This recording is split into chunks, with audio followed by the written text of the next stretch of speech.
যারা অতীতে পেট্রোল পাম্পের মালিক ছিল, তেলের এজেন্ট যাদের নামে ছিল, ম্যাক্সিমাম হচ্ছে আওয়ামী লীগের লোক। এরা এই তেলগুলা আপনার কালোবাজারে বিক্রি করছে। বিএনপি সরকারকে ফল্টে ফেলানোর জন্য এটা একটা পরিকল্পিত কৌশল, যেখানে আপনার পাম্পে তেল নাই কিন্তু তেল আপনার বাইরে কালোবাজারে বেশি দামে পাওয়া যায়। এই ধরনের ঘটনা ঘটতেছে, আমরা তীক্ষ্ণ দৃষ্টি রেখেছি। এই ধরনের কর্মকাণ্ডে যারা লিপ্ত হবে তা অবশ্যই তাদেরকে আইনের আওতায় নিয়ে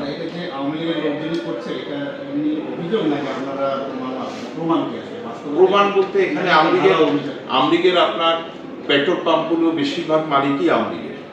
তেল সিন্ডিকেট নিয়ন্ত্রণ করে আওয়ামী লীগ। তেল ডিপুগুলোর আশেপাশে আওয়ামী লীগের যে সিন্ডিকেট অতীতে ছিল সেই সিন্ডিকেট এখনো আছে বহমান।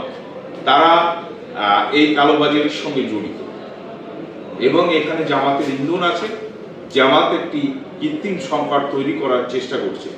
যদিও আমরা খুলনাতে এখনো পর্যন্ত যতটুকু পরিবেশ বজায় রাখা যায়, তেল যতটুকু প্রয়োজন আমরা ততটুকু এখনো পর্যন্ত পাচ্ছি। এখনো কোনো সংকট তৈরি হয়নি এবং সংকট তৈরির জন্য ব্যাপক চেষ্টা চলছে।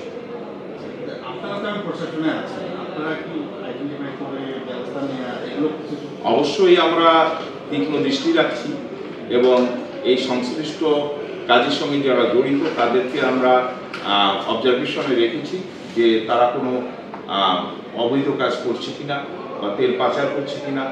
আমরা পাম্পগুলোতে খবর নিচ্ছি যে সে কত লিটার তেল গ্রহণ করলো, কত লিটার তেল ডেলিভারি দিল, এইগুলো আমরা খবর নেওয়ার চেষ্টা করছি এবং রাখছি।